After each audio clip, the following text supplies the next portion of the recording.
¿Qué tal? Bienvenidos a este espacio informativo en el que hemos estado muy pendientes de la intervención del consejero de Sanidad sobre el plan de vacunación. Canarias, así lo ha dicho Blas Trujillo, está preparada para cumplir con ese plazo del 70% de vacunados en verano. Eso sí, siempre y cuando las dosis lleguen a tiempo. Esas vacunas se administrarán en macroespacios como los recintos feriales o incluso se está contemplando la posibilidad del Gran Canaria Arena. Hasta que se complete esa vacunación, la actividad económica necesita de estímulos. El Ejecutivo anuncia ayudas directas de entre 3.000 y 15.000 euros a las pequeñas y medianas empresas. Era el anuncio que hacía la consejera de Economía, Elena Mañez.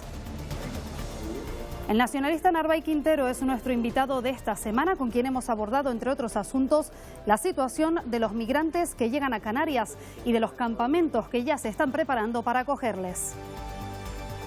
Evidentemente los campamentos que se están habilitando en Canarias van a ser campamentos permanentes. No estamos hablando de la temporalidad de 15 días, un mes, 2 meses. Llevamos muchos meses con el fenómeno migratorio y desgraciadamente lo que está haciendo el Estado, en este caso, es convirtiendo a Canarias en esa cárcel de inmigrantes para que no entren en el Estado continental.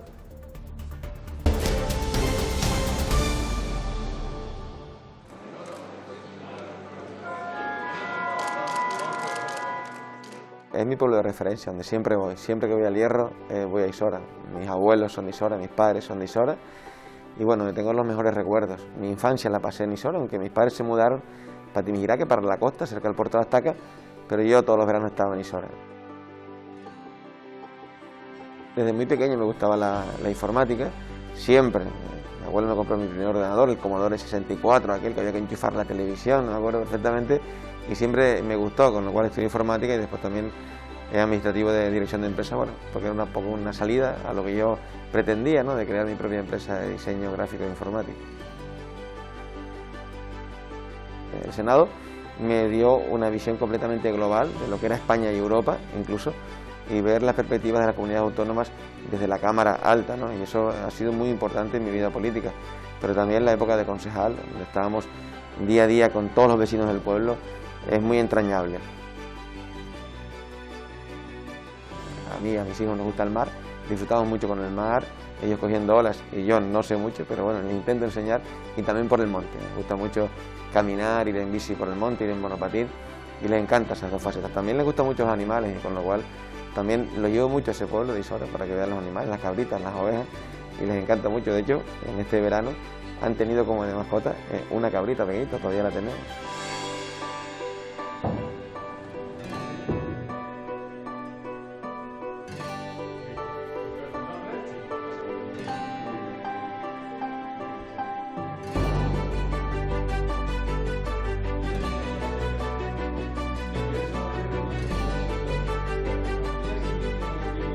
Bueno, quiero empezar preguntándole por un asunto que sigue llenando portadas, acaparando titulares, que es noticia desde hace ya muchos meses, el incremento del fenómeno migratorio aquí en Canarias, y que además también afecta a la Isla del Hierro a pesar de que es la más alejada.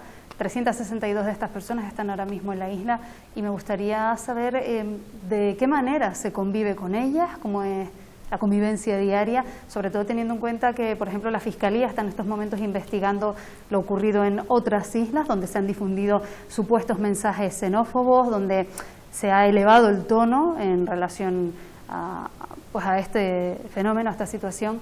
¿Cómo se vive en la Isla del Hierro y un poco qué valoración hace usted sobre todo esto?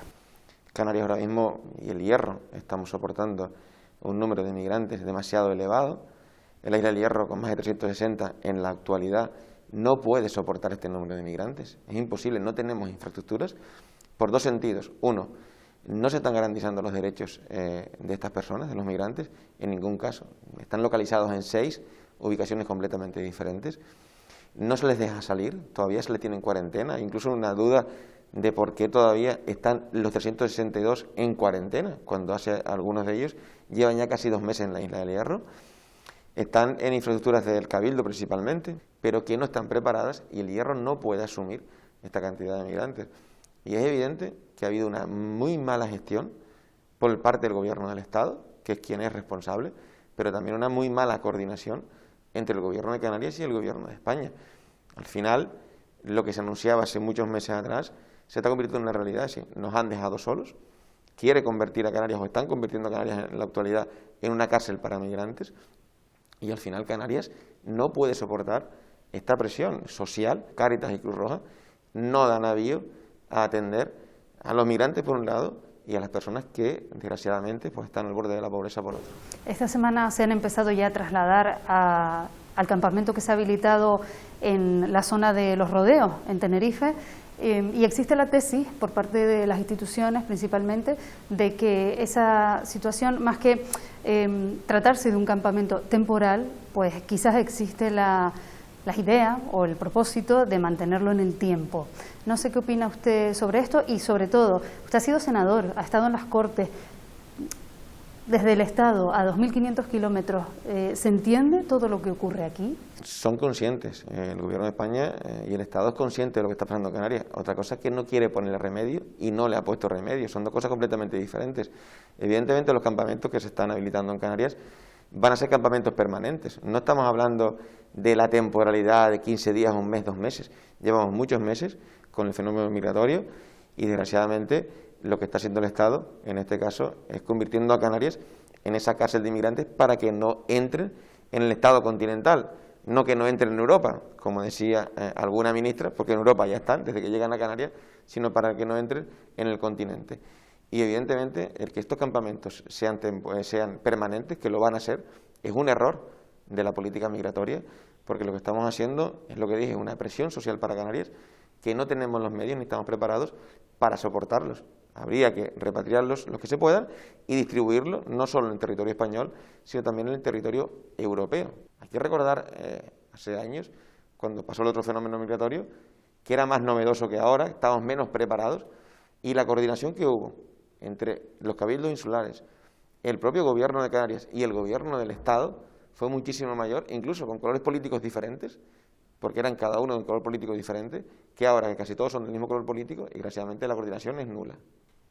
Parece que es una situación que además se agrava en los países de origen también por la pandemia, fenómeno global, y la vacuna es la única solución para empezar a, ya no digo resolver este asunto, sino sobre todo la parte de índole económica, la situación económica, la crisis que estamos viviendo también aquí en Canarias.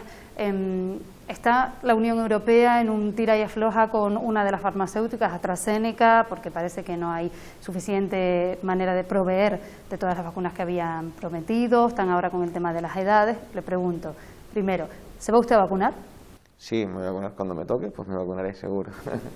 ¿Y cree usted que la Unión Europea, España, tendrá suficiente tirón, suficiente poder de persuasión, si quiere llamarlo así, para conseguir que las farmacéuticas cumplan con esos plazos, con lo prometido, con lo comprometido, que se va a llegar a ese objetivo de estar vacunado el 70% de la población en verano? Yo creo que es una utopía y el Gobierno de España nos está mintiendo. Pretender que vacunemos el 70% en verano creo que es una utopía y debería el Gobierno de España, en primero, dar los datos reales para que la gente no tenga ansiedad. No solo la gente que se quiere vacunar, sino también los sectores sociales y económicos que plantean también su desarrollo de su economía o el retorno de su economía según los vacunados, porque es la única solución, evidentemente. Pero también entiendo que Europa no ha sido lo suficientemente exigente con aquellas empresas que le han adelantado dinero para tener una compra preferencial y que ahora no hace uso de que ese adelanto no es la compra de la vacuna, sino un adelanto para ser preferente y que ahora no lo hacen. Pero creo que las patentes deberían ser públicas para que todo el mundo se pudiera vacunar, porque estamos hablando del continente africano, que hay un problema de origen que no se ha atacado nunca. Si nosotros estamos pensando en vacunarnos a lo mejor al final de año, el próximo año, ¿cuándo se va a vacunar los países subdesarrollados? Hablaba usted de vacunarse cuando le toque. No ha sido así como han actuado todos los cargos públicos aquí en Canarias, ni en España. ¿Qué va a pasar con esos 2 concejales, en este caso de Coalición Canaria, que se vacunaron teóricamente sin que les tocara? Bueno, nosotros en el Comité Ejecutivo hemos sido muy claros y se ha aprobado por todo el Comité Ejecutivo que aquellos cargos públicos del partido que se hayan vacunado sin tener ninguna justificación ni cuándo por las listas les tocara, pues evidentemente tendrían que dejar el cargo o dejar la militancia del partido.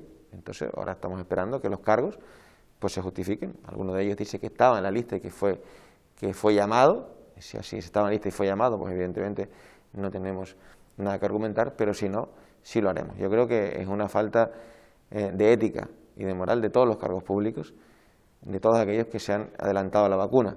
Aquel que se cuele por ese cargo público yo creo que tiene que tener consecuencias. Paralelamente a toda esta cuestión sanitaria está la económica, lo mencionábamos anteriormente también, y en esa línea Coalición Canaria han planteado paquetes de medidas dirigidas a reactivar la economía por un lado, a compensar a las empresas que peor lo han pasado y también a los colectivos sociales que más se han visto afectados por la crisis.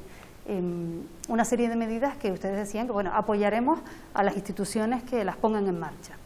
Sí, yo creo que Coalición Canaria ha sido muy responsable desde el principio de la pandemia. De hecho, firmamos el Pacto de Reactivación de Canarias, ese Día de Canarias, el 30 de mayo, aún sabiendo que lo que querían es sacarse una foto ese día, porque no estaba todavía desarrollado el plan, pero aún lo firmamos. Aún así hemos seguido proponiendo, no solo en el Gobierno de Canarias, a través del Parlamento, sino en las diferentes instituciones públicas, paquetes de medidas sociales y económicas para paliar la deriva que tiene la pandemia en la sociedad y en la economía canaria.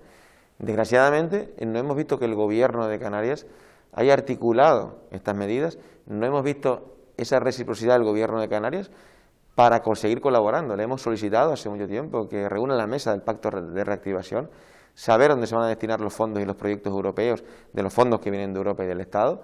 No tenemos respuesta y entendemos que el Gobierno siempre está llegando tarde. El aplazamiento de muchos de los impuestos que está aplicando el Gobierno de Canarias es retrasar una muerte anunciada. Es decir, nosotros estamos pidiendo condonación, en este caso, de muchas de las medidas, de muchos de los impuestos que tiene el Gobierno de Canarias y medidas más directas al tejido empresarial y al tejido social. Porque yo estoy convencido, y gracias a la vacuna, que de la crisis sanitaria podremos salir, y eso es lo más importante, evidentemente, y controlarla. Pero si no actuamos rápido con la crisis económica y social, desgraciadamente vamos a tener, una vez acabe la crisis sanitaria, una crisis mucho peor que la pandemia.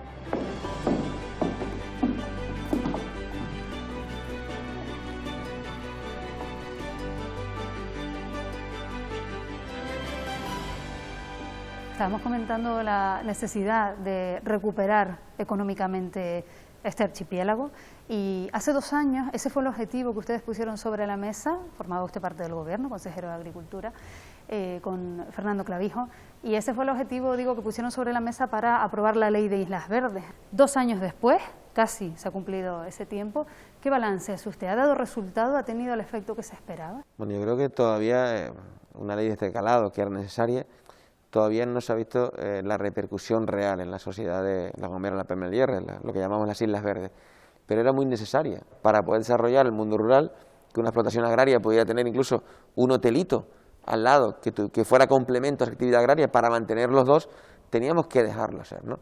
Y no se trata de consumir suelo en ningún caso, no se trata de eso, no hay que hacer demagogia de esto, se trata de una realidad. Si queremos mantener una explotación agraria, ganadera en el mundo rural y no abandonar el campo, tenemos que darle posibilidades para que se desarrolle.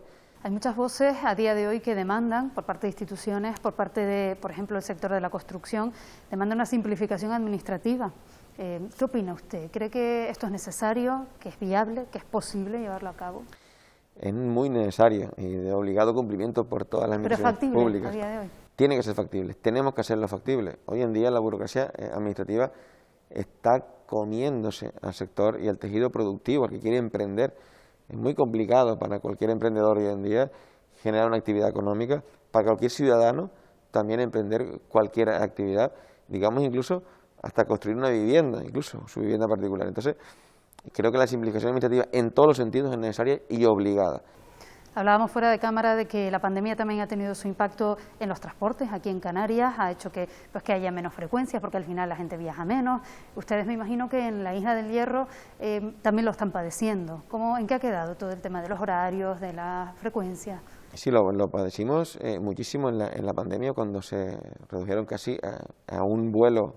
Tuvimos incluso solo un vuelo al día con la Isla del Hierro y barcos escalonados entre semanas, no todos los días como tenemos ahora, sino escalonados, que aparte era de una manera incoherente plantear cuestiones tan sencillas como que para venir a darse tratamientos de quimioterapia los herreños teníamos que venir a Tenerife, tratamiento de quimio, de radioterapia, que no te podías alojar en ningún establecimiento hotelero en la isla de Tenerife, y que no podías volver a tu isla del Hierro, porque como solo había un vuelo, venías a darte el tratamiento y no podías, con lo cual, desgraciadamente, muchas de estas personas no pudieron seguir con sus tratamientos porque no daban la posibilidad, con lo cual eso se ha ido regularizando un poco, pero todavía a día de hoy no se ha conseguido la normalidad de antes de la pandemia, tener las frecuencias, y eso para una isla como la del Hierro, tanto marítimo como el transporte aéreo, tiene una incidencia económica dentro de la isla. ¿Por qué?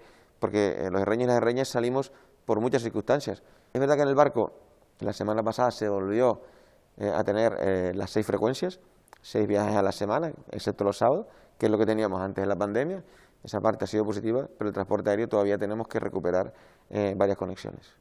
A cambio de tercio, para plantearle una cuestión estrictamente política, hay dos instituciones en el ámbito local en las que está puesto el foco informativo desde hace algunas semanas. Le hablo del Cabildo de Fuerteventura y el Ayuntamiento de Arona, en el sur de Tenerife, donde sobrevuelan, digamos, sendas mociones de censura que se podrían plantear y en las que podría formar parte, o de las que podría formar parte Coalición Canaria. Ha habido negociaciones o al menos conversaciones ya en ese sentido, pero le pregunto, ¿en qué punto estamos ahora mismo? ¿Se está más cerca de que fructifiquen esas mociones de censura o más cerca de quedarse como están? Bueno, yo creo que la preocupación de Coalición Canaria y de los compañeros, tanto de Arona como de Fuerteventura, y así lo han manifestado. Cierto es que han existido conversaciones, y cierto es que es verdad que están en el punto de mira mediático y político, porque son dos instituciones que, bueno, pueden cambiar de signo político, pero no está el partido tan preocupado en la moción de censura como que se gobierne, tanto en Arona como en el Cabildo de Fuerteventura, de una manera diligente, rápida y ágil para la situación económica que tenemos ahora mismo. Y el problema no lo tiene Coalición Canaria en ningún sitio. En algunos casos son diferentes a Arona, evidentemente, que Fuerteventura. Estoy hablando ahora de Fuerteventura. Se han simplemente desarrollado esos pactos antinatura muchas veces, solo con el único objetivo de echar a un partido político, en este caso era Coalición Canaria, y a lo mejor esa premura o esa premisa política de echar a, me da igual con qué pacte, pero echar a, estamos viendo las consecuencias ahora. No hay acuerdo entonces de momento. De momento, ahora mismo no hay acuerdo, las decisiones están gobernadas por partidos que no son Coalición Canaria. En el futuro todo puede pasar. La política canaria siempre se ha caracterizado por ser compleja en cierta manera, y en el ámbito local estamos viendo que también. Usted ha tenido cargos de responsabilidad en el Ayuntamiento de Valverde, ha sido además consejero, ha sido senador. De momento no ha estado en el Cabildo, pero le pregunto, ¿le gustaría ser presidente de su Cabildo, el Cabildo del Hierro? Hombre, yo creo que una persona, o yo personalmente que soy del Hierro, siempre nos gustaría estar al frente de la mayor institución de una isla como es el Cabildo. Máximo, mi formación política, la agrupación Guerrilla Independiente, siempre hemos entendido como que la institución más importante de Canarias son los cabildos, porque entendemos que Canarias se construye isla a isla y no de arriba para abajo, sino tenemos que hacer isla para ser región, para ser nación. Yo creo que esa es la manera mejor de hacer la política, y es evidente que a cualquier político siempre le gusta estar más cerca de sus ciudadanos, de sus vecinos, y hacer la política más cercana posible. Muy bien, pues muchísimas gracias por habernos acompañado en el día de hoy y seguimos viéndole aquí en el Parlamento. Muchas gracias.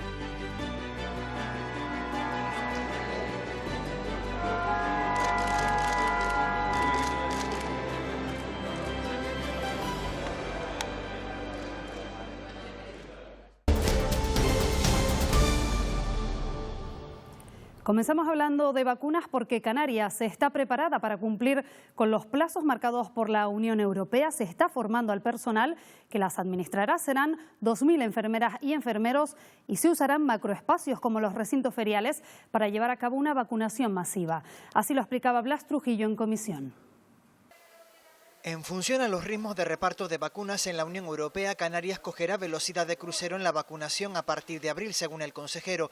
En cuanto a plazos para inmunizar al 70% de la población, Sanidad baraja 2 escenarios. Uno de 25.000 dosis al día, que nos colocaría para vacunar a la población diana en 128 días, y otro de 30.000 dosis diarias, que nos colocarían en 111 días. Más de 20.000 canarios, un 0,8% de la población, ya están inmunizados. Los grupos han destacado el esfuerzo de los sanitarios en esta campaña de vacunación y han apelado al uso de todos los recursos disponibles para alcanzar cuanto antes la inmunidad de rebaño. Otro criterio que no sé si se ha puesto sobre la mesa en la reunión del Consejo Interterritorial de Salud es el criterio de la lejanía. No sé si usted lo ha manifestado a la hora del reparto de las vacunas, porque nos preocupa que en casos de problema del suministro, que en Canarias puedan fallar esas segundas dosis. Se espera tener a la mayor parte de la población vacunada lo antes posible. También creo que es importante transmitir el mensaje de que no debemos de relajarnos. Este mensaje no debe de servirnos de excusas para relajarnos con las medidas de protección sanitaria. Nos preocupa que estamos en un momento especialmente peligroso, que no somos tan conscientes, que la gente pensaba que en marzo y abril del año pasado las cosas estaban peor, y no es verdad, que en Canarias y en Lanzarote en particular estamos mucho peor ahora que cuando estábamos confinados todo el mundo en nuestras casas, y que esto requiere de muchas medidas de prevención. Empezar a administrar las vacunas es el inicio de la solución, pero nos queda todavía un camino muy largo. Ojalá que solo sea de 6, 7, 8 meses, pero serán 6, 7, 8 meses seguramente muy duros y muy difíciles. Yo creo que es mucho más prudente decir a los canarios: vamos a hacer todo lo posible y tener un plan como el que acaban de presentar hoy aquí para que en verano podamos estar vacunados, porque la realidad es que dar cifras exactas yo creo que es un error. Ustedes son los que tienen que dar exactamente los datos de quién se ha colado, es decir, el listado previo de quién estaba y el listado a posteriori de quien se ha vacunado sin estar. ¿Hemos llegado al 100% de cobertura en el grupo 1? ¿Hemos llegado en el grupo 2 a la cobertura en este caso, del 96%? Me parece que estamos hablando de datos sumamente importantes. Esta próxima semana llegarán las primeras 9.000 dosis de la vacuna de Oxford, de las más de 81.000 que Canarias recibirá hasta principios de marzo. Y de cómo evolucione la pandemia dependerá la reactivación de la economía y del turismo. La consejera del área, Yeisa Castilla, ha admitido que Canarias da por perdida la temporada de invierno y apuntó que desde el área no se ha dejado de trabajar para posicionar a Canarias como un destino seguro. Señala que las restricciones a la movilidad y el aumento de contagios en los principales mercados turísticos son las principales causas de esa caída. El sector pierde cada día, fíjense, 24 millones de euros y a corto plazo las previsiones no son positivas. También así lo han dicho los propios operadores turísticos regionales, nacionales e internacionales, empresarios, turoperadores y aerolíneas, que ya dan por perdida la campaña de invierno. Y, por tanto, esto es una realidad que debemos de compartir y también de afrontar. El Gobierno defiende que los 165 millones de ayudas directas para pymes y autónomos están completamente garantizados y que se van a agilizar los trámites para que puedan llegar lo antes posible. Elena Mañez respondió así a la oposición, que acusaba al Ejecutivo de dar una respuesta insuficiente a los sectores más golpeados por la crisis.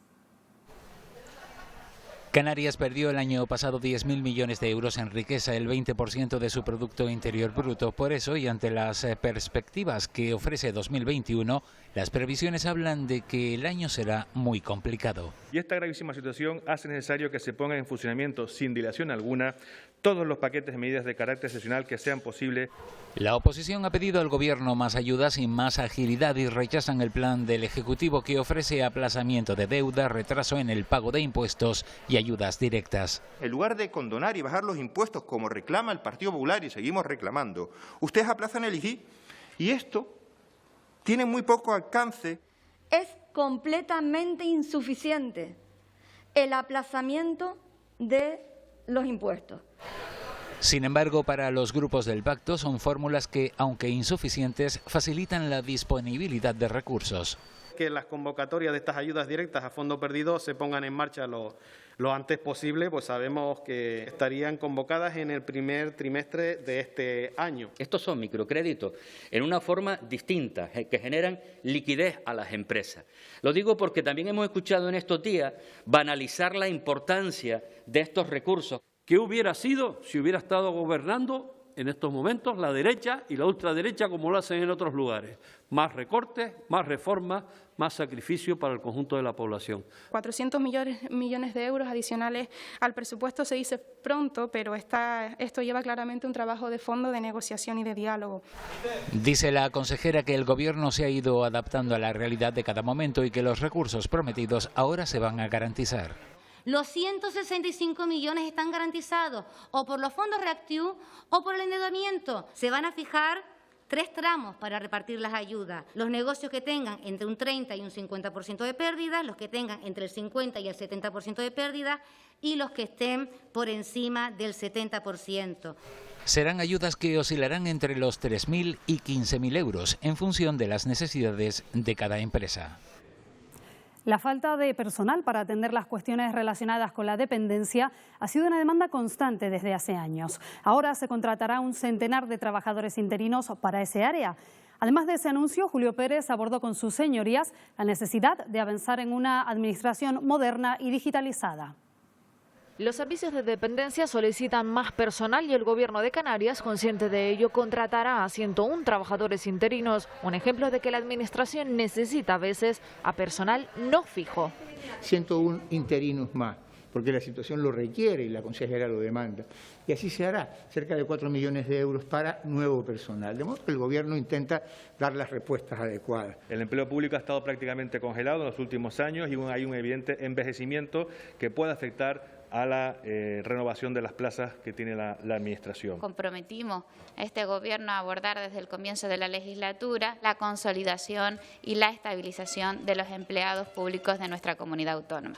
Son parte fundamental en este avance. Es hora de que nos pongamos en la media europea en cuanto a número de funcionarios y funcionarias en las administraciones públicas, porque es una garantía de derechos para la ciudadanía. Buscar todas las fórmulas jurídicas que permitan una amplia estabilización del personal, sobre todo aquellos que llevan muchísimos años en la Administración. Hay que conciliar la estabilidad del personal con la capacidad de incorporar nuevo personal a la Administración pública a través de procesos selectivos.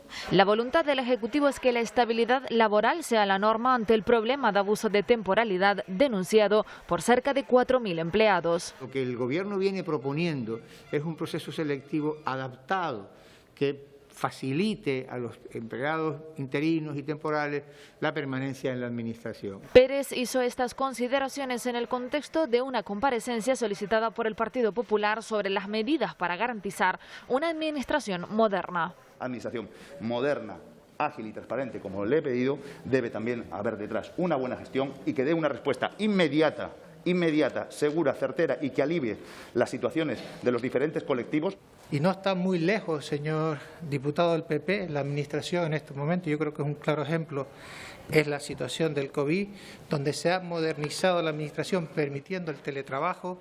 Se han emitido decretos como el 15/2020 para agilizar los trámites. Y para seguir avanzando, Canarias cuenta con un presupuesto de 4,7 millones en 2021 para telecomunicaciones.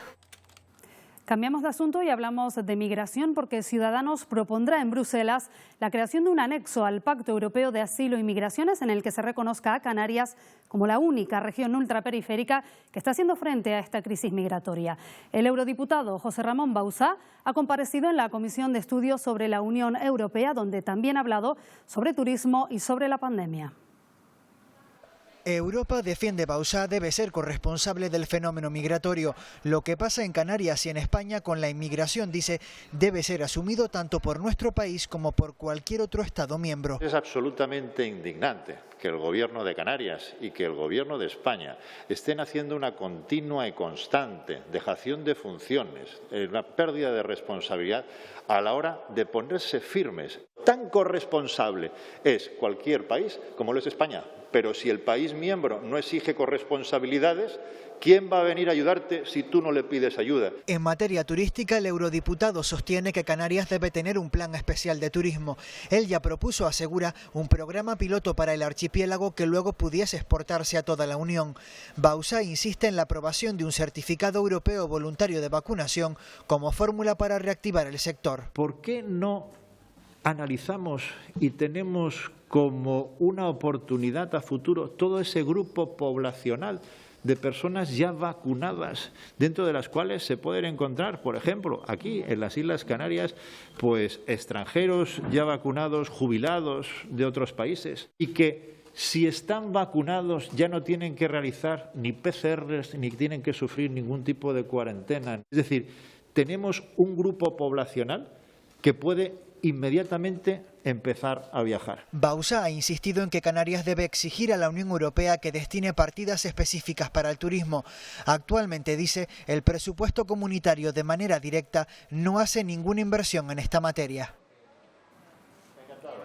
Tras esa comparecencia, Bauzá se reunía con el presidente del Parlamento. Gustavo Matos le trasladó la importancia para Canarias de las decisiones que se toman en Europa, también en torno a asuntos previos a la crisis sanitaria, como por ejemplo el Brexit. Matos también insistió en la necesidad de ir abriendo progresivamente las islas al turismo. La construcción de la central hidroeléctrica de Chira-Soria en Gran Canaria es una de las obras de ingeniería más grandes de España. Con un presupuesto de 400 millones de euros, el proyecto de red eléctrica pretende bombear agua desde el embalse de Soria a 600 metros sobre el nivel del mar hasta el de Chira, 300 metros más arriba. A mitad de camino se situará la central subterránea, que incluye una desalinizadora, una red de tuberías y un túnel de 3 kilómetros. El proyecto ha generado una fuerte oposición de grupos ecologistas. Es el caso de la plataforma Salvar Chira-Soria, que ha anunciado que llevará al Cabildo de Gran Canaria a los tribunales para exigirle información sobre ese proyecto después, según han dicho, de habérsela solicitado sin respuesta en varias ocasiones. Miembros de este colectivo y de la Corporación Insular han comparecido este viernes en comisión. Carencias en la viabilidad económica, lagunas jurídicas, pero sobre todo su gran impacto medioambiental son los argumentos con los que la plataforma Salvar Chira-Soria ha intentado frenar en el Parlamento la futura central hidroeléctrica de Gran Canaria. 5 lugares declarados de interés comunitario, 5 lugares de Red Natura 2000.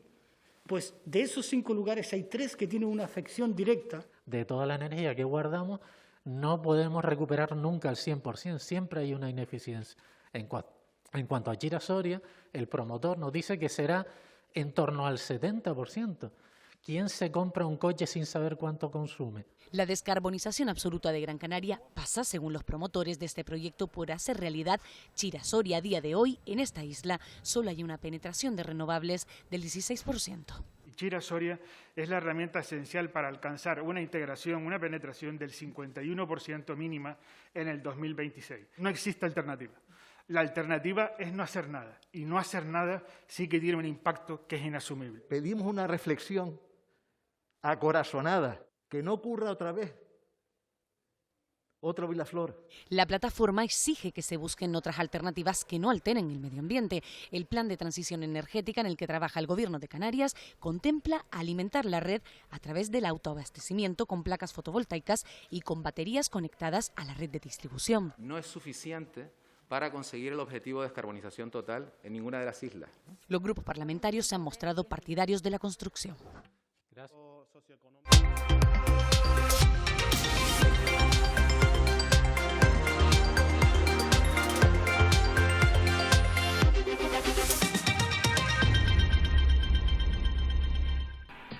La pandemia nos está dejando un escenario económico y social duro para muchas familias en Canarias. Según la última EPA, el archipiélago cerró 2020 con 61.000 parados más, pero este nuevo año no ha empezado tampoco con buenos datos. En enero hubo 10.000 desempleados más y 5.000 personas más en ERTE.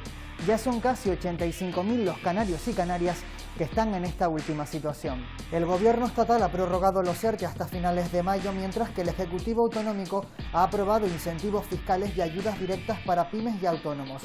Hoy preguntamos, ¿le está afectando a usted esta crisis económica? ¿Qué le parecen las medidas de apoyo? ¿Ve algún atisbo de recuperación? Yo me quedé en la calle y no tengo ni trabajo ni una ayuda. Fatalmente me quedé en la calle porque para las personas mayores ya no lo quieren las empresas para el trabajo. Muchas familias que tengo y amigos. Tengo mucha gente en el ERTE. Incluso hay algunos que no están cobrando el ERTE. Gracias a Dios, yo y mi familia pues por ahora no tenemos ese problema y mi hijo está estudiando pues tampoco. Yo el problema que hay, sobre todo en la isla, porque estoy en La Palma, es el turismo, que están todos los negocios cerrados, pues restaurantes, tanto como hoteles, apartamentos, entonces todo eso está más o menos un poquito en ruina. Perspectivas de recuperación las veo a largo plazo y en este momento no hay nadie de mi familia que haya sufrido ese problema, la verdad. Los que están en ERTE o los que se han quedado en paro directamente, sí les han ofrecido ayudas y la verdad es que poquito a poco yo creo que vamos a salir adelante. Yo creo que se ha hecho lo suficiente para ir ayudando a la gente poco a poco y se puede hacer un poquito más todavía. El problema es cuando se acaben los ERTE, que no hay nada que cobrar y después a ver lo que se hace.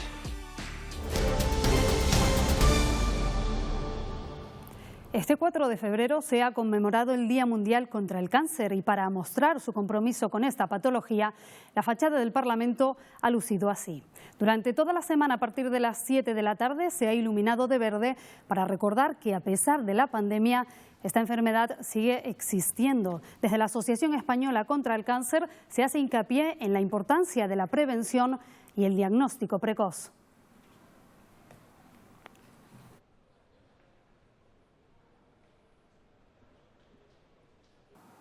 Ya saben que nos gusta enseñarles el patrimonio cultural que atesora el edificio del Parlamento. Y hoy les mostramos esta obra titulada La desaparición de la Virgen de Candelaria.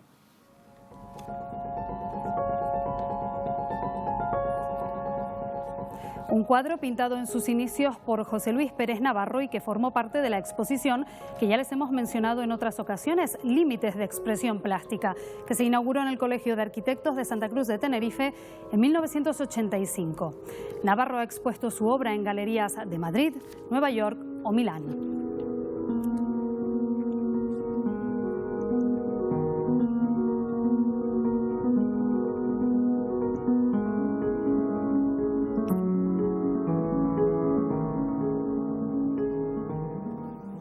Hasta aquí nuestro tiempo de hoy. Nosotros regresamos el próximo domingo, pero recuerden que hasta ese momento pueden seguir informados en los Telenoticias, también en nuestra página web rtvc.es y en nuestras redes sociales. Que tengan una muy feliz semana. Adiós.